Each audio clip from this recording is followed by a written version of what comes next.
জীৱনত সুখ শান্তি সকলোৱে বিচাৰে।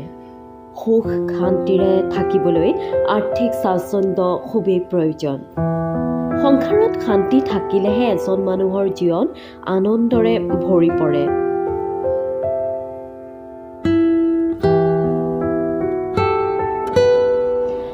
ডাক্তৰ ৰাধাকান্ত ভাট্ট এগৰাকী বাস্তৱ বিশেষজ্ঞ আৰু জ্যোতিষী। তেওঁ কয় যে কেইটামান বাস্তৱ টিপছ আছে যি শাৰীৰিক আৰু মানসিক স্বাস্থ্যৰ লগতে অৰ্থনৈতিক উন্নতিও কৰে।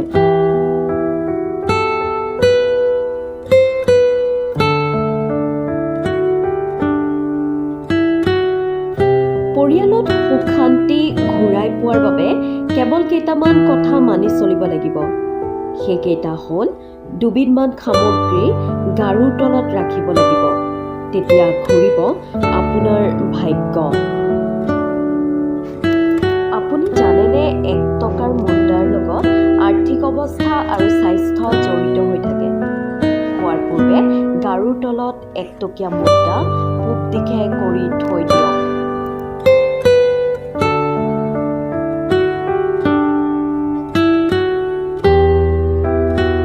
কিন্তু পুৱা উঠি আকৌ সেই মুদ্ৰাটো নিজৰ বেগত সুমুৱাই থৈ নিদিব।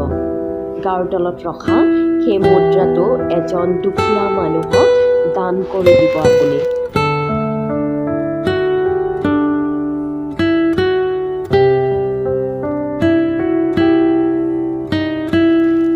এই কামটো দৈনিক কৰক আৰু ইয়াৰ উপকাৰিতা চাওক।